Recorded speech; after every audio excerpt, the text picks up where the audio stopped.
Buenas noches, una nueva edición de Gran Sistema. Recuerden que en los comentarios se encuentran los links de las plataformas alternativas del programa Gran Sistema 541 y que los textos se publican en reconquistatv.blogspot.com y una vez allí contenidos programas. Les recuerdo que Comeme bloqueó el correo electrónico, puedo enviar pero no acceder para recibir. Por lo tanto, cuando comparto el programa lo van a recibir, pero si van a responder o comunicarse con cualquier otro tema, deben hacerlo al correo electrónico de elgranosistema@protomail.com. Esta semana no se pudieron subir los links a los comentarios, solo uno quedó.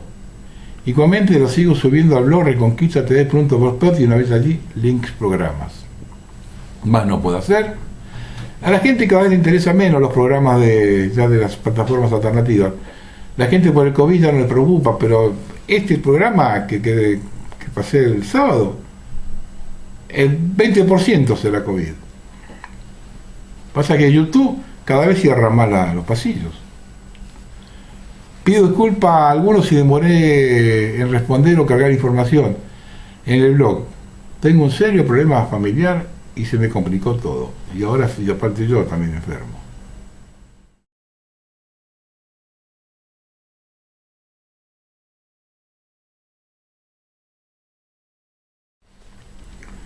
Argentina se encuentra bailando con el enemigo. En estos días, por esas cuestiones familiares, me tocó interactuar con personas desconocidas. Y a los pocos minutos de la conversación giraba en torno a la situación del país. Fue interesante, porque tomé conocimiento de cómo piensa la gente desinformada a la que algo le interesa la situación. Lo primero que noté es que aunque use el lenguaje más sencillo, no hay forma que lo entiendan. Los han llevado hacia un lugar donde no tienen retorno. El régimen logró meterles en la cabeza unas cuantas cosas. Que la única forma de salir es con la democracia. Por lo tanto, a aquellos que proponen otra cosa se los debe ignorar. Otro hecho es que la información veraz es la que difunden los medios tradicionales y que cada uno, según su ideología, busque el que es más afín. Pero la información está allí. Todo lo que provenga de otros circuitos es desinformación. Eso se lo he metido en la cabeza. En esos medios pululan comunicadores con los que se puede estar o no de acuerdo. Pero todos son personas probas, bien intencionadas que dicen lo que piensan. Pero no mienten. Eso se lo metieron en la cabeza a la gente. Contra eso es muy difícil moverse. Menos tratar de hacer entender la metodología perversa de la alternancia del régimen. Lo que me lleva a la conclusión de que debemos cerrar filas a los que pensamos más o menos igual y esperar que el enemigo colapse o lo haga colapsar a ver si podemos pescar en el río revuelto. Salir a buscar nuevos adherentes es imposible. Esto lo comprobé en el 2002.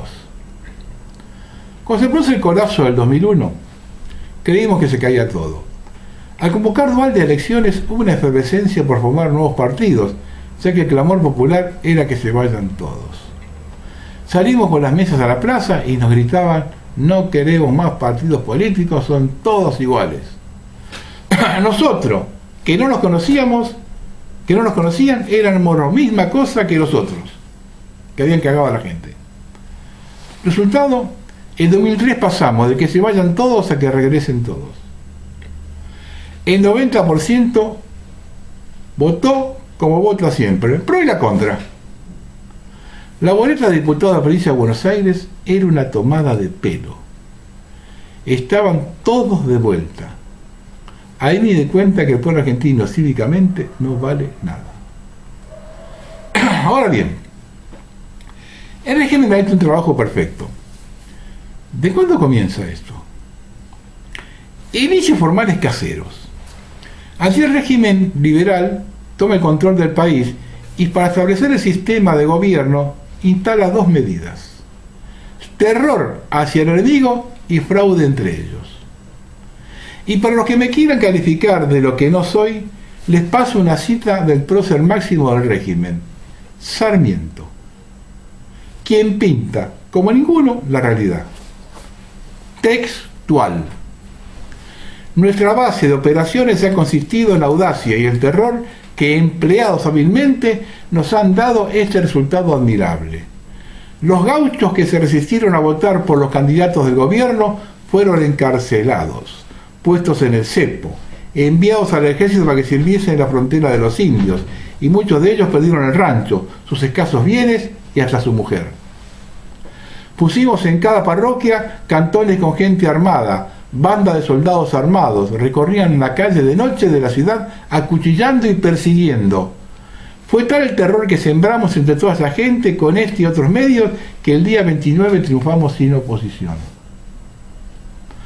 Carta a su pariente Domingo de Oro del 7 de junio de 1857 respecto del triunfo de las elecciones de 1857 en Buenos Aires.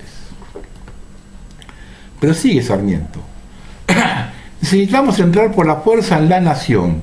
La guerra si es necesario. Los sublevados serán todos ahorcados, oficiales y soldados en cualquier número que sean. Es necesario emplear el terror para triunfar. Debe darse muerte a todos los prisioneros y todos los enemigos. Todos los medios de actuar obra son buenos y deben emplearse sin vacilación alguna, imitando a los jacobinos de la época de Robespierre. Esto publicó el diario El Progreso en 1866. Una notita al margen. A Roca, por menos de esto, lo quieren tirar bajo el monumento. Y este es intocable. Este modus operandi siguió hasta que pudo sostenerse, medio siglo. Con todo bajo control se permiten elecciones libres en 1916, en la que triunfa Hipólito Yrigoyen, pero con dos cuestiones internas que hacían muy difícil gobernar. Una, el Senado, que se elegía mediante un contubernio entre el gobernador y la legislatura provincial. El gobernador proponía el candidato y la legislatura lo elegía. Eso tuvo vigencia hasta 1994, con la última reforma constitucional. Ahí se pasó a elegir el senador. Hasta ese momento no. Por lo tanto, la única forma de tener un senador era a través de varias elecciones conseguir la mayoría en la legislatura provincial. Un trabajo de años. Y Yrigoyen lo fue haciendo con paciencia. Y a los 14 años, cuando estaba por tener mayoría en el Senado, ante un posible triunfo en Mendoza, un golpe militar lo derroca poco antes de las elecciones en esa provincia. El segundo hecho fue el caballo de Troya que tenía en el gobierno, su embajador en Francia, Marcelo T. d'Alvear, quien lo releva como presidente en 1922. Y Yrigoyen lo aceptó porque creía que era el único que le permitiría regresar en 1928. Así fue. Pero Alvear en su gobierno tenía quien lo iba a derrocar, con el general Agustín P. Justo a la cabeza, futuro presidente electo con el fraude de 1932, promotor de la década infame. Alvear lo tenía como ministro. Y Yrigoyen es el resultado de esa generación hija de inmigrantes que se había beneficiado de la educación gratuita del Estado. Don Hipólito jamás se presentó a elecciones fraudulentas, siempre propugnó la abstención, además de hacerles un golpe en 1905.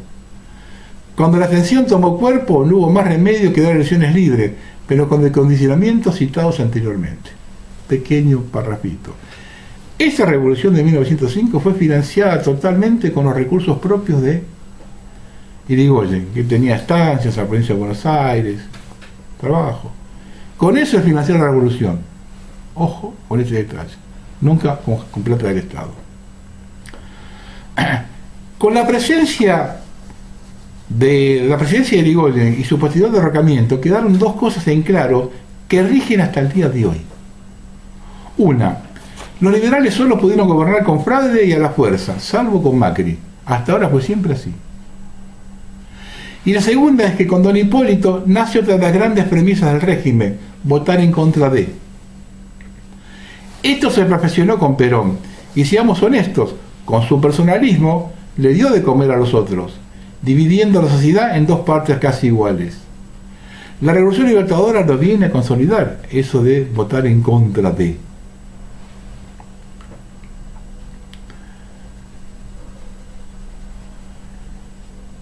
De esta forma, con el tiempo se fue generando la alternancia entre dos posturas que se fueron confundiendo en un monstruo con dos cabezas. El hecho que pudieran regresar al poder con Macri determina que ya está todo cocinado. Ahí regresaron tranquilos, sin violencia, sin nada. Algunos me dirán que regresaron antes con Menem. ¿Correcto? Allí se dieron los dos hechos mencionados, fraude y violencia. ¿O no es fraude prometer una cosa y hacer diametralmente opuesta? ¿O no es violencia generar una hiperinflación? Hoy el fraude casi no es necesario. Para una sociedad que vota 90% sistema, solo se necesita elegir los candidatos que piensen más o menos igual. Por ejemplo, uno genera la deuda y otro la paga. O viceversa. Uno otorga planes sociales y el otro los sigue pagando y los potencia. Esto vienen haciendo los últimos años.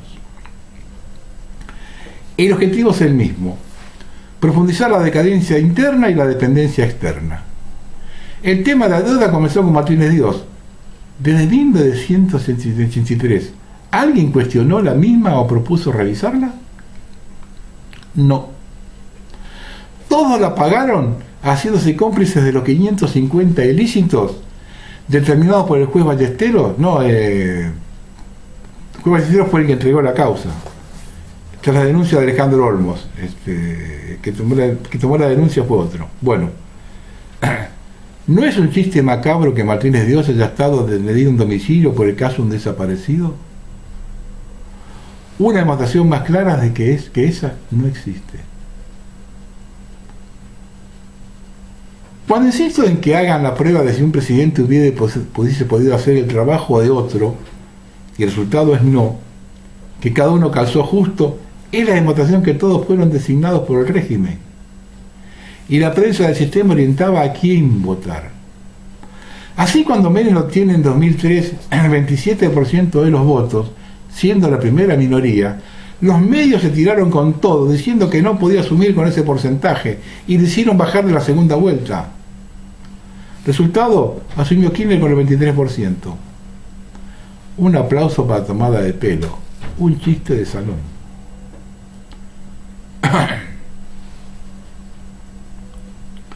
No sé si en el resto del mundo cómo es.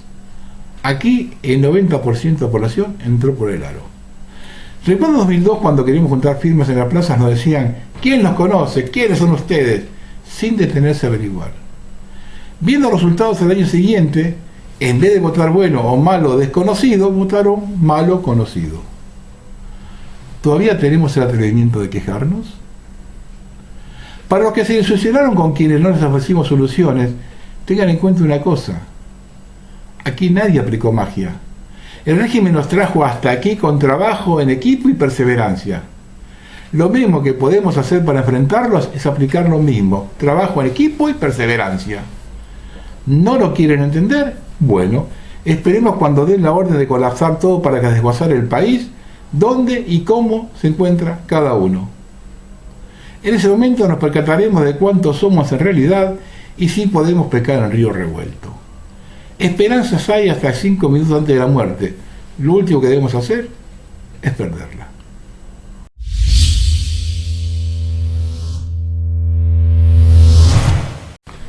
Los verdaderos responsables. Yo estoy cansado de decir que los únicos responsables de todo lo que acontece en Argentina son los jueces, que permitieron y avalaron todo lo que aconteció en el ámbito económico en los últimos 50 años. Aquí tiene un caso que demuestra quiénes son estos personajes.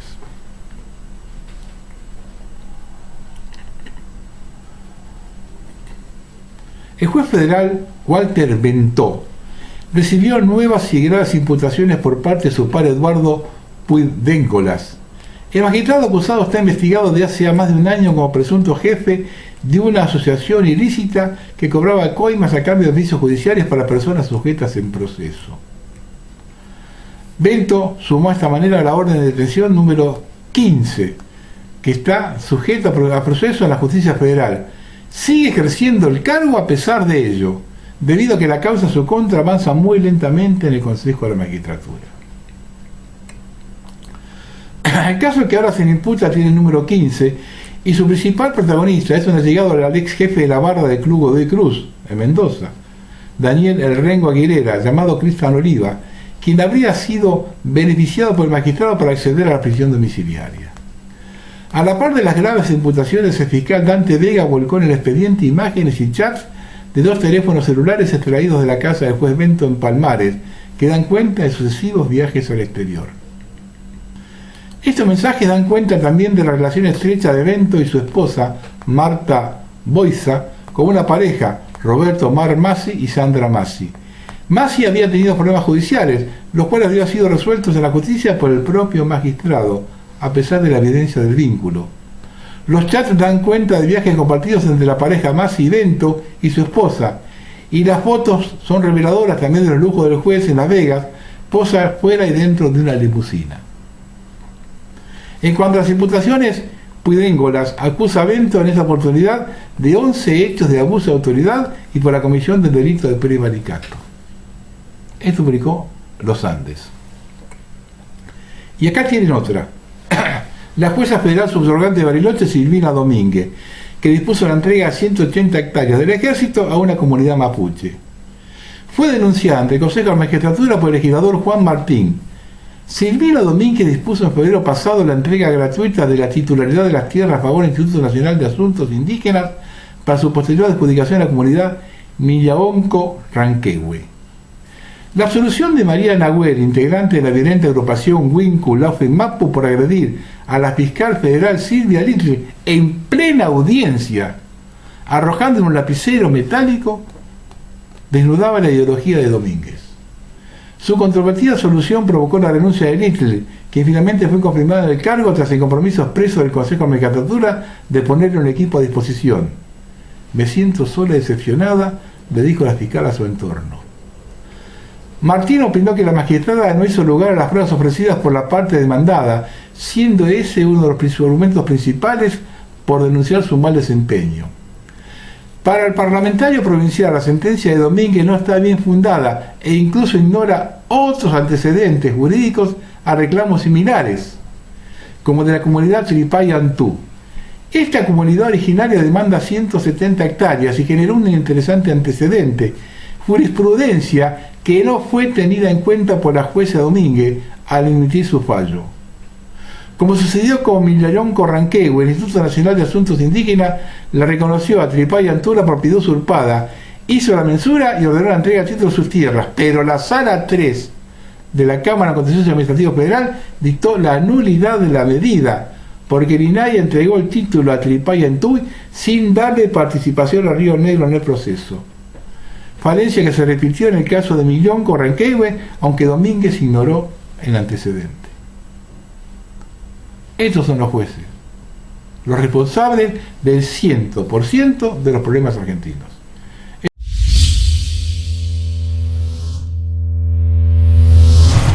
Una cosita cortita que dijo el Ministerio de Exteriores de Rusia. Esto lo dijo el viernes pasado, ayer. Los países de la OTAN se han declarado una alianza nuclear y están al borde de un conflicto armado con Rusia. Esto publicó CNCTX Cosmic. Todos quieren la guerra acá.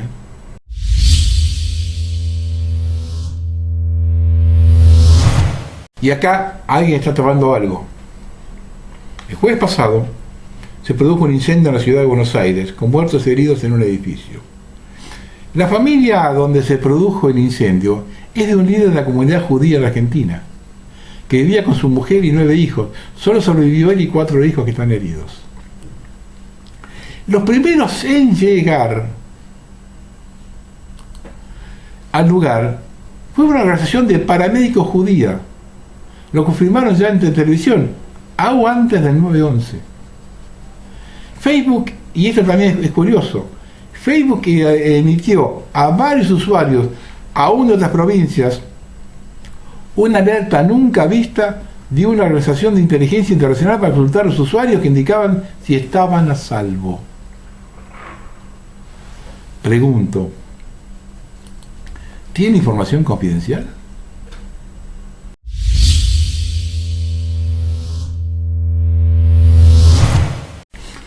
Voy a decir algunas cositas del presidente electo de Colombia, Gustavo Petro. Algunos le dicen Gus. Años tarde lo conocían como Aureliano, Rosita o el Cacas, por despecar encima de sus víctimas secuestradas. Ese Gustavo Petro es guerrillero, exalcalde y en el bajo mundo bogotano un travesti con poder. Yo no sabía esto, nacido en Ciénaga del Coro, en Córdoba, tras la sierra. Allá por 1960, sus padres se fueron a vivir a Zipaquirá.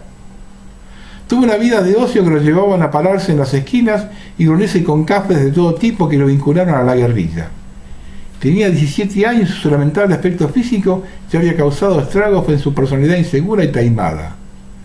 Como suele suceder con este tipo de criminales, el rechazo de su infancia y juventud lo llevaron a odiar visceralmente a la sociedad, lo que aprovecharon los reclutadores de la organización terrorista, así que tan solo un año de haber entrado a la guerrilla, en 1978, es encargado de guardar algunas de las armas que el M-19 había robado del cantón norte de Bogotá.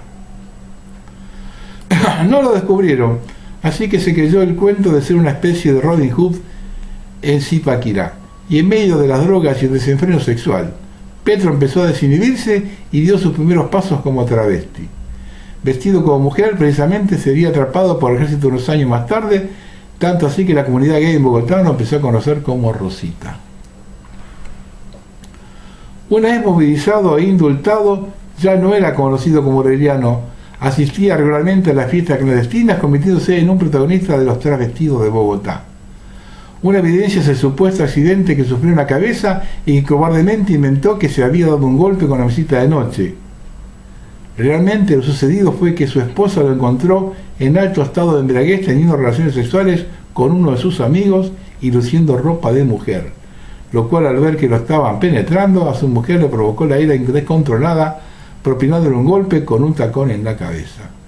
Es por eso que el incompetente burgomaestre lució durante un buen tiempo ante cámaras un gorro al estilo bolchevique. La paliza de su mujer no le fue suficiente.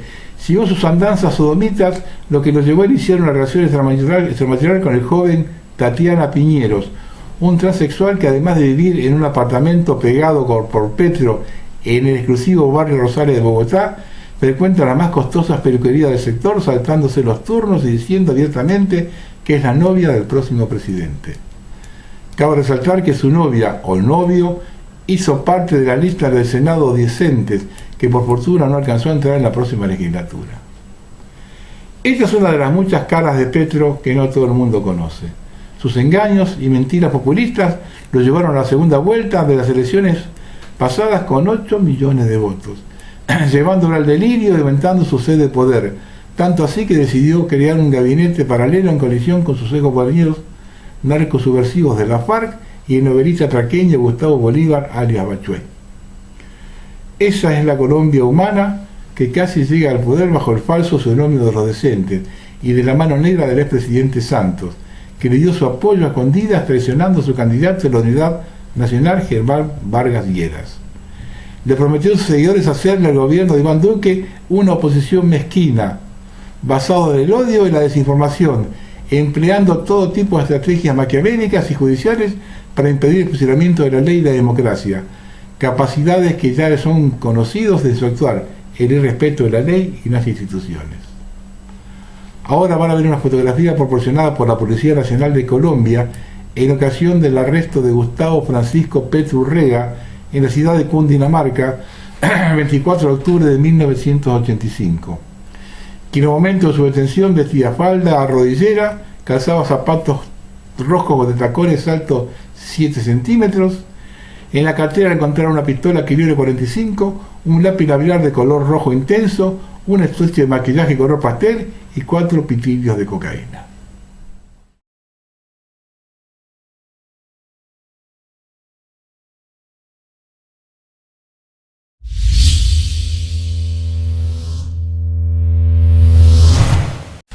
En Ecuador se está complicando la cosa. Manifestantes asaltan la sede de gobierno de Ambato, Ecuador. La huelga general contra la subida de precios y el gobierno se ha recrudecido en los últimos días. Actualmente 28 policías están detenidos por indígenas. Yo pregunto, ¿cómo es que se quejan de la inflación si su moneda es el dólar? Lo digo por los que acá quieren dolarizar la economía. Esto publicó CNTX Cosmic.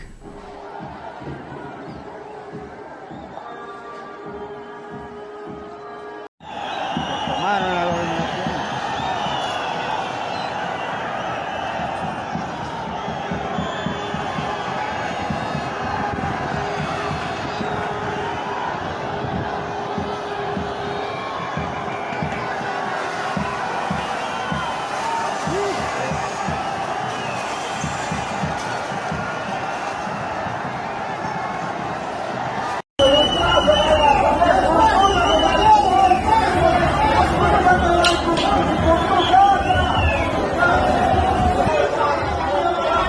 nos tomamos la gobernación.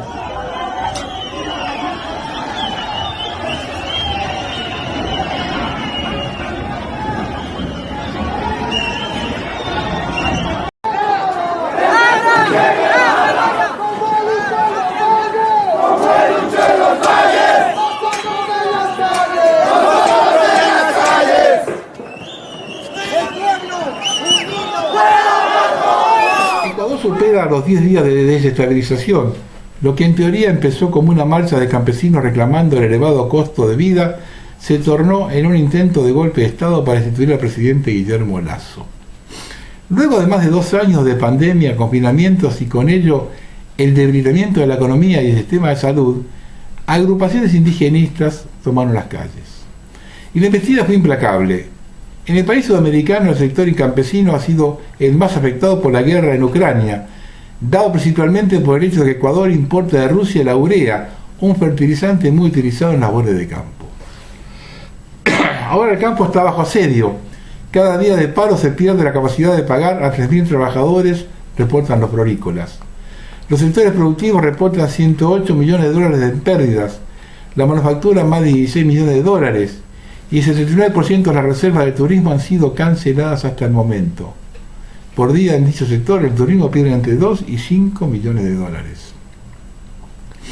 Uno de los principales reclamos de los paralizadores es que no hay suficiente trabajo, lo cual es cierto, pero en lugar de fomentar el empleo, los paralizadores han negado a los ecuatorianos la libertad de trabajar.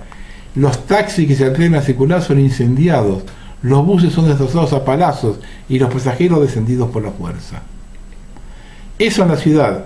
En el campo la brutalidad es mayor, los campos son incendiados, los trabajadores agrícolas golpeados y las amenazas constantes.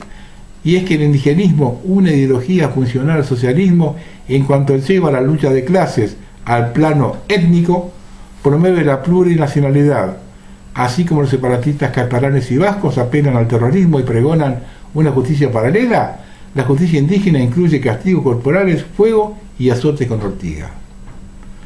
Los reclamos laborales han pasado a segundo plano y el grito de "fuera Lasso, fuera" ha imperado. Claman por su destitución. Solo la bancada correísta busca destituir al presidente Lasso. Los demás partidos en su totalidad están en contra. No obstante, el discurso indigenista es otro. Siguen con la consigna "fuera Lasso" y amenazan con ir al Palacio Presidencial Carondelet para remover al presidente, es decir, por medio de la fuerza y la intimidación. No cuentan con el apoyo de las Fuerzas Armadas, por ello los ataques a las fuerzas del orden han sido múltiples. En la selva amazónica una unidad policial fue incendiada y alrededor de 18 policías fueron secuestrados. La evidencia ha radicalizado las protestas e impedido la posibilidad de negociar. Vayan tomando nota acá. Es el Foro de San Pablo que va avanzando lentamente por toda Latinoamérica.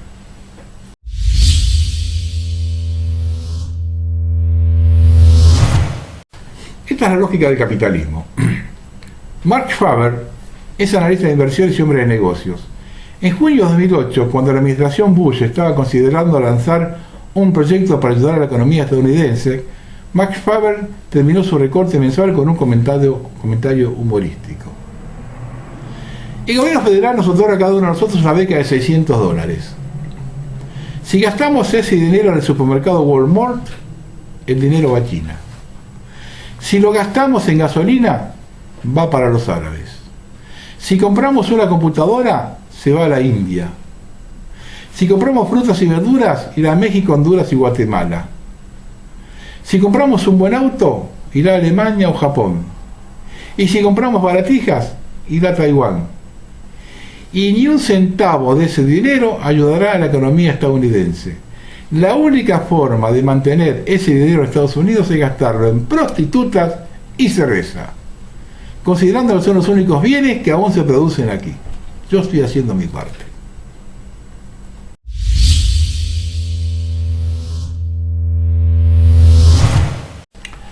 Y esto es muy interesante, y yo no lo escuché en ningún lado.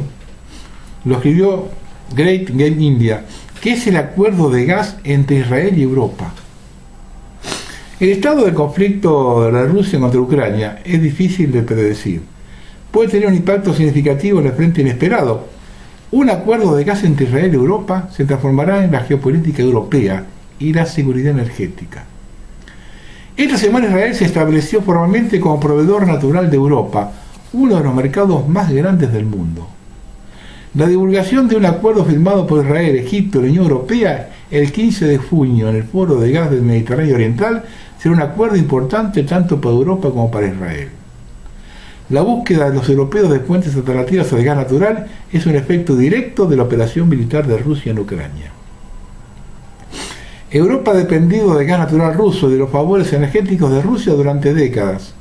Como un medio para influir en la política, Moscú ha cortado repetidamente el suministro de gas a las naciones europeas a voluntad. Obtener una nueva accesibilidad a gas natural israelí le permite alejarse de Rusia como su principal proveedor de energía, especialmente de gas natural. También es un importante paso adelante para Israel, que está utilizando las reservas de gas natural del Leviatán frente a sus costas del Mediterráneo Oriental como puerta de entrada para convertirse en un proveedor mundial de energía. La estrategia de transporte es sencilla y permitirá las exportaciones que gas comiencen antes de lo previsto. El objetivo original a largo plazo había sido construir un gasoducto del yacimiento de gas del Mediterráneo Oriental hasta Chipre, luego hasta Grecia y finalmente hasta Europa Occidental. Y acá empiezan los problemas. Turquía, que afirma ser propietaria del gas natural, ha impugnado sus propuestas. Además ha afirmado los derechos territoriales sobre cualquier oleoducto que pase por Chipre o la frontera marítima que según Turquía y Libia separa a las dos naciones. Sin embargo, el acuerdo actual establece que no será necesario construir oleoductos adicionales, al menos no en lo inmediato. En cambio, está destinado a utilizar tuberías actuales que conectan las plantas de gas natural licuado de Egipto con Israel y Jordania. Dentro de unos años, el gas natural licuado se transportará desde allí directamente a los mercados europeos a través de la ruta de navegación existente hasta los puertos europeos. Israel obtendrá enormes ingresos de sus consumidores europeos a través de expensas de Rusia a medida que aumente el suministro de gas natural licuado a Europa durante los próximos años. En este momento, el 40% de las importaciones de gas natural de Europa provienen de Rusia. Ello ascendió a 119.000 millones en ingresos anuales de Europa a Rusia en 2021. A medida que los precios de energía siguen aumentando, los flujos de ingresos serán mucho mayores, siendo el componente individual más grande del comercio entre Rusia y Europa, representando el 36% del presupuesto total de la nación. El gas natural es nada menos, es cada vez más un activo estratégico. El acuerdo beneficia a Israel de muchas maneras, además de simplemente financieramente. Ejemplifica cuán efectivamente Israel y su aliado árabe Egipto, pueden cooperar para su beneficio económico compartido. Los mundos árabe e islámico verán y escucharán alto y claro este mensaje de cooperación y beneficio mutuo. La idea de que otros países árabes que podrían beneficiarse de mejores relaciones con Israel cooperarán de la misma manera que Egipto no es solo una especulación salvaje. La dinámica de poder entre Rusia y Europa también cambiará radicalmente una vez que las exportaciones de gas natural licuado comiencen a llegar a Europa. Desde el punto de vista geopolítico, el acuerdo de gases israelí-europeo también es bastante problemático para Rusia. Sin la capacidad de convencer o castigar a Europa amenazando con dejar de suministrar gas natural, Rusia tendrá muy pocas otras herramientas a su disposición para impactar la política europea. Moscú conoce esto también como cualquier persona, lo que plantea el grado de complejidad del nuevo acuerdo, sino el riesgo. Como por ejemplo, ¿cómo podría responder Moscú a este desarrollo? ¿Puede considerarse una amenaza para Rusia sin un acto económico de guerra, como se mencionó? El impacto general podría ser similar, aunque no haya una falta real de alimentos o energía. Moscú puede tomar el nuevo acuerdo de gas natural a la luz del hecho de que la Unión Europea e Israel, dos opositores vocales de la incursión de Ucrania, están colaborando, si no planeando, para negarle a Rusia el acceso a su mercado más importante. Eso es exacto, y es posible que ponga a los rusos en graves dificultades económicas. Además, la influencia geopolítica de Rusia en el resto del mundo y en Europa disminuiría. ¿Adoptará Moscú una postura de esperar y ver hacia Israel y la Unión Europea con la esperanza de persuadir a uno de ellos para que se retire del acuerdo? ¿O utilizará un bloqueo naval para detener el flujo de gas natural hacia Europa para salvaguardar sus intereses económicos? El estado de conflicto de Rusia contra Ucrania, que es difícil de predecir, puede tener un impacto significativo. Sin embargo, si Europa está libre de gas ruso, ya no será objeto de la extorsión rusa, aunque aún corre el riesgo de ser intimidada militarmente por Moscú. Israel es plenamente consciente de la posición militar de Rusia a lo largo de su frontera norte, por lo que la misma lógica también es cierta para ello. Rusia puede comenzar otra guerra como resultado de este acuerdo. Y además, ¿qué otra mano tiene Rusia?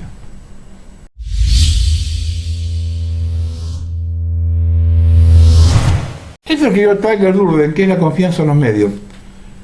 Posiblemente no sorprenda tanto a la mayoría de la gente hoy en día, pero ahora está confirmado por las propias encuestas de los principales medios de comunicación.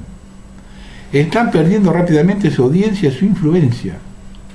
El Instituto Reuters para el Estudio del Periodismo ejecuta un proyecto anual diseñado para medir las percepciones públicas de los medios, específicamente los medios corporativos, y cuánta confianza se han ganado. No han obtenido ninguno. De hecho, en el transcurso de los últimos 2 años, los periodistas del establishment se han distanciado de una gran parte del público en general. La última encuesta encuentra que a nivel mundial, el 38% de las personas evitan la mayoría de las noticias por completo, lo que indica que la cobertura de temas específicos como el COVID se ha vuelto repetitiva y deprimente. Sin embargo, la estadística más importante es la cantidad de personas que no confían en los medios en absoluto. A nivel mundial, solo el 42% de las personas dijeron que confían en los medios la mayor parte del tiempo. En Estados Unidos, solo el 26% dijo que confía en los medios, una caída de 3 puntos desde el año pasado.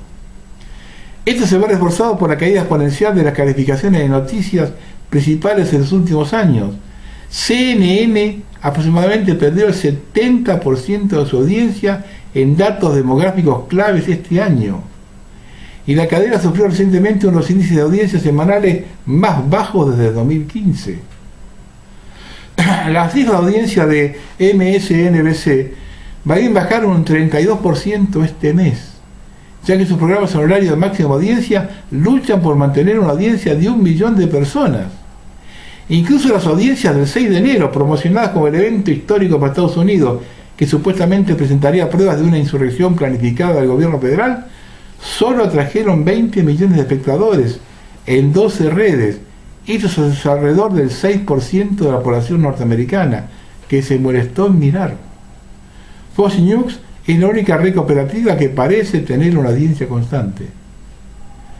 Es de extrañar que los medios establecidos han estado trabajando tan de cerca con las plataformas de redes sociales como Facebook y YouTube para impulsar artificialmente su contenido a los principales resultados de búsqueda. Es simple, cuando miente constantemente al público, eventualmente te ignorarán.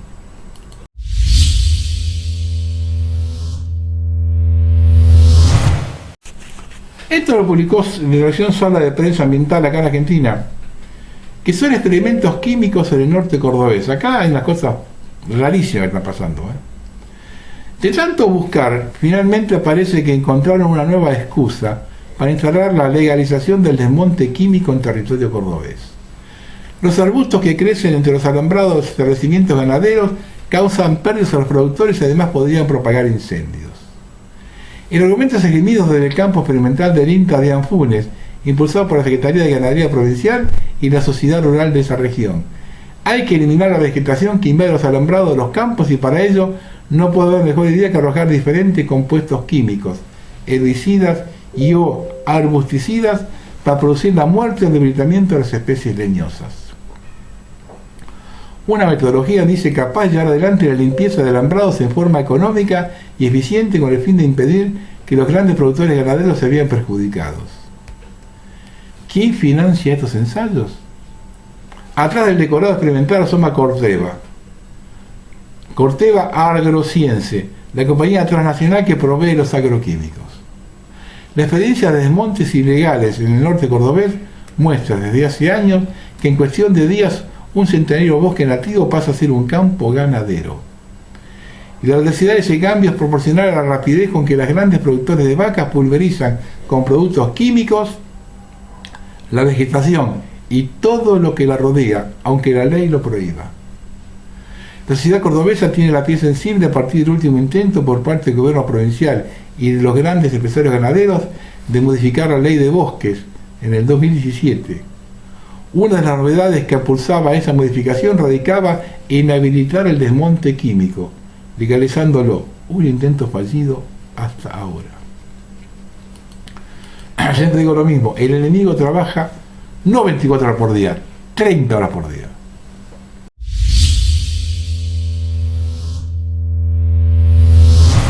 Esto publicó Contrainfo, que es la derogación del aborto en Estados Unidos, el quilombo que está trayendo.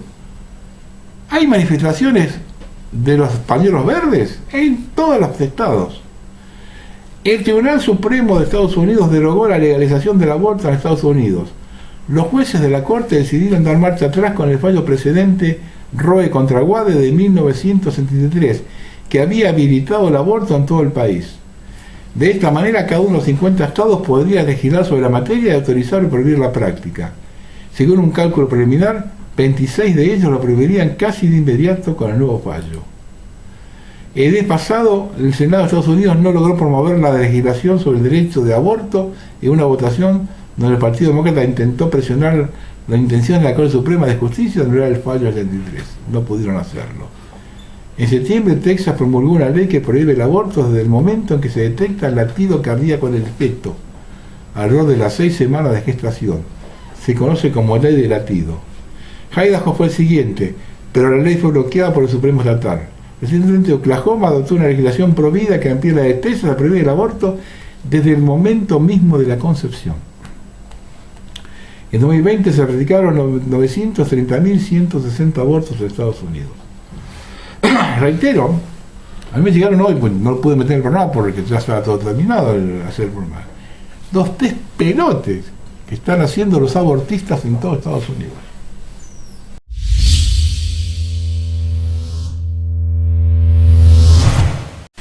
Que comienzan a aparecer cosas extrañas en el cielo de Europa es algo que nos debe llamar la atención.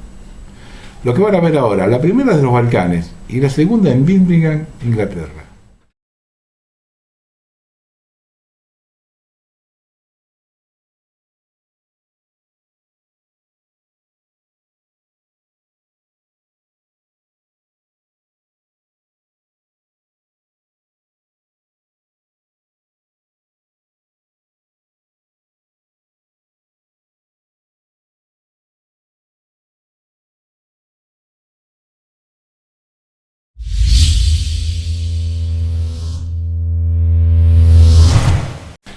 Ahora está apareciendo, se está gestando una guerra en África que puede tomar proporciones terribles en el continente africano.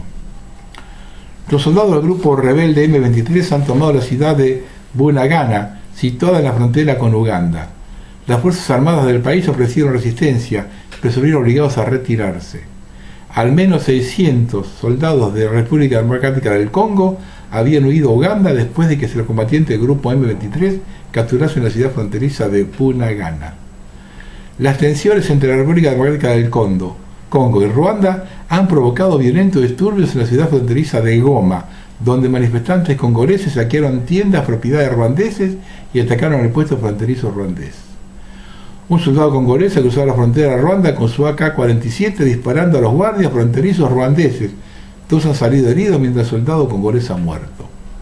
El presidente de Kenia pide activar urgentemente la Fuerza de Reserva Regional del África para ayudar a sofocar la violencia. SNTX Cosmic. Veamos algunos videitos.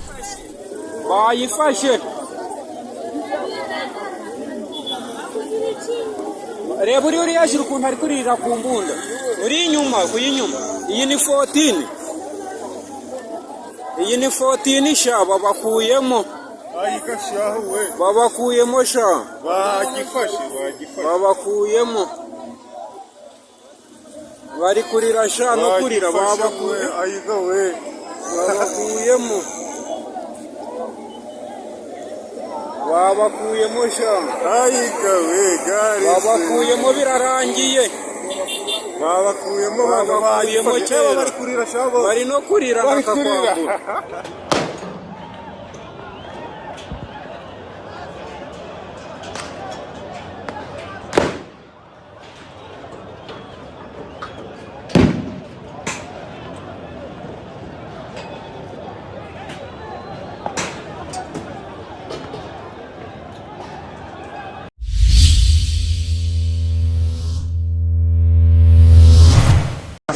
if I look at our stakeholders, we have business, of course, as a very important audience, and we have politics, we have continuous partnerships with many governments around the world.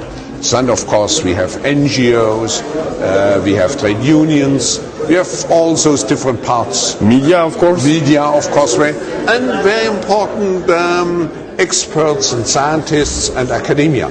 Because if we are looking at the future, I think we should look at new solutions, and the new solutions will be very much driven by technological developments. And we even have, you even have religious leaders, right? We have religious leaders, we have social entrepreneurs, very important social entrepreneurs.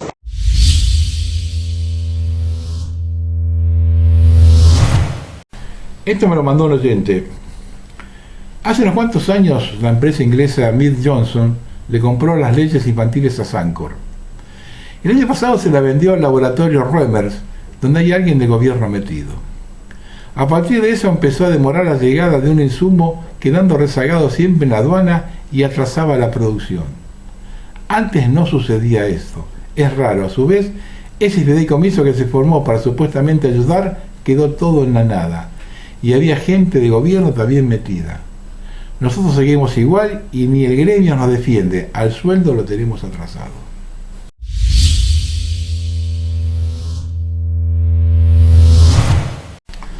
Un par de informes de una sociedad en decadencia. Según los informes, a cientos de paracaidistas se les prohibió participar en un despliegue anual de la OTAN en los Balcanes, después de que surgieron videos de una orgía en un cuartel militar. En una carta a los generales oficiales al mando, el nuevo jefe del ejército general Sir Patrick Sanders dijo que no estaba dispuesto a arriesgar la misión o la reputación del ejército británico enviándolos al extranjero. La decadencia llegó hasta ahí. T.M. Un ingeniero suspendido por Google asegura que la inteligencia artificial de la compañía cobró vida y tiene conciencia.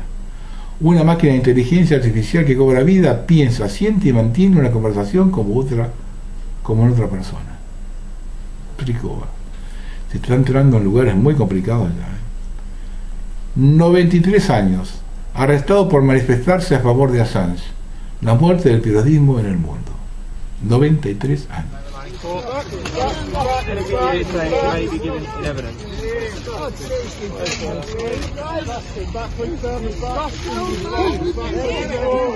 He's 92 years old. He's 92. He's 92, you pig! Have you no respect for your elders? Have you no respect? He's 92 years old. What's wrong with you? You absolute fascist scum! You follow any orders taken to you. Any orders. He's 92 years old. Come! He's gonna die. We're gonna kill him. Let him go. He's 92 years old. He's 92 years old. You bastard. You fucking bastard. Bastard.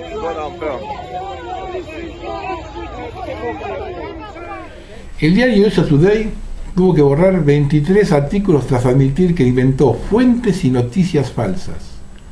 Después de recibir una solicitud de corrección externa, USA Today se dignó a auditar el trabajo periodístico de sus reportes y encontró por lo menos 23 instancias de noticias falsas. Y nosotros somos los desinformadores. Esto lo escribió la derecha diario. Y la última, y este es el símbolo de la sociedad en decadencia.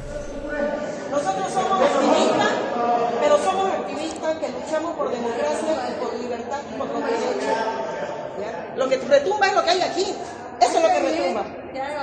Sí, y esa es la vergüenza más grande. Y le voy a explicar por qué, verdaderamente. Nosotros como mujeres, nosotros como padres de familia, a nuestros hijos enviábamos al museo para que aprendan a ver la historia, para que aprendan a ver lo más grande, lo más hermoso que hay. Es una pena, de verdad, lo que han hecho, dando un museo que corresponde a Santa Cruz para este tipo de cosas. Yo lamento la inclinación sexual que tengan, si es que alguien la tiene aquí. Abominación. ¿Ya? Pero les voy a decir, se respeta. Ustedes no pueden poner, han puesto ahí una imagen, una pintura que simula una virgen. Imagínense, vean, lleno de banderas LGBT, están aquí haciéndose la burla, ¿ya? De la niñez. Miren una niña embarazada. Vean las banderas LGBT, la imagen de la Virgen. Una Virgen, se están burlando de nuestra fe. Vean, esta señora merece estar en una galería de arte. Esta otra, ¿qué arte es este? Vean, una mujer semidesnuda prácticamente. Esto es lo que le están exhibiendo a nuestros niños, a nuestros adolescentes. Gente pro aborto, gente satánica. Vean, en esto han convertido, miren ese gesto obsceno. Vean, esa con transparencia, con desnudo. Miren, esto es lo que están exponiendo en la Galería de Arte Cruceña. Vean, miren, esta barbarie, esta degradación moral, esta degradación de valores. Esto es lo que le están impartiendo en el municipio a nuestros niños. ¿Cómo es posible que la alcaldía municipal destine este espacio público para impartir todo lo que es la ideología de género LGBT? ¿Cómo es posible? Esto pertenece al municipio, se paga con nuestros impuestos, pero para que le impartan historia, cultura a nuestros niños. No, para que lo degraden moralmente, sexualmente. Vean en lo que han convertido esta galería de arte, este museo municipal. ¿Cómo es posible que hayan permitido ustedes esto? Es posible porque están protegidos por una ley que respalda la diversidad sexual y los derechos humanos, señora.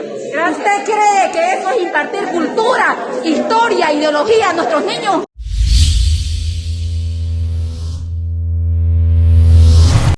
Vamos a terminar. Hace muchos años vi un video de un agente de la CIA que revelaba cómo existía una agenda para convertir a América Latina en comunista, y ese agente explicaba que Brasil y Argentina son los únicos países libres del comunismo. Efectivamente, los planes no le han salido a la perfección o se han vuelto más ambiciosos, porque Argentina ya está en la guerra del comunismo y Brasil también es perseguido. Estos planes de la CIA para mantener a Estados Unidos como la primera potencia del mundo también lo han llevado a promover la ideología de género y así dividir al máximo a la humanidad para poderla controlar. No pasa lo mismo con China y Rusia, que están totalmente en contra de la ideología de género. La ideología de género y el comunismo son simplemente una de las muchas armas utilizadas por la CIA. Curioso es el fanatismo de la gente. En nadie se dejaron el siguiente comentario: terminara con eso, llamarlos ucronazis. Dejate de joder. Sobrevivientes de la Segunda Guerra con capacidad de discernir deberían tener 90 años. Por lo tanto, quien escribió el comentario es alguien joven que no tiene el menor conocimiento histórico. En Ucrania, luego del Holodomor quiere decir matar de hambre en ucraniano, el genocidio de Stalin en Ucrania entre los años 1932 y 1933, donde 4 millones de ucranianos murieron de hambre durante la utilización forzosa de las granjas. Se vieron casos de canibalismo ahí en el Holodomor. A partir de allí, Ucrania fue un nido de nazis. De hecho, durante la invasión a Rusia, Hitler pasó por Ucrania caminando. Todos los países que estuvieron tras la cortina de hierro odian a los rusos, y el régimen instaló que para el nacionalista el primer enemigo es el comunista, y recién luego el liberal. De hecho, si nos remitimos a la Argentina, las Fuerzas Armadas Azules, sector nacional, fueron de avalar políticas económicas liberales, y su enemigo fue siempre el comunismo. Constantemente le recomiendo a la gente que investiguen, para poder comprender las cosas y no dejarse arrastrar por la corriente tanto de uno como de otro lado. Estamos en el siglo de la comunicación e información. Todos tienen una computadora o un celular conectado a internet. Usarlo como corresponde o enviar emoticones es lo que marca la diferencia. Cuando uno se queja, antes de hacerlo, recapacite cómo los usa y determine si le corresponde quejarse o no. Buenas noches.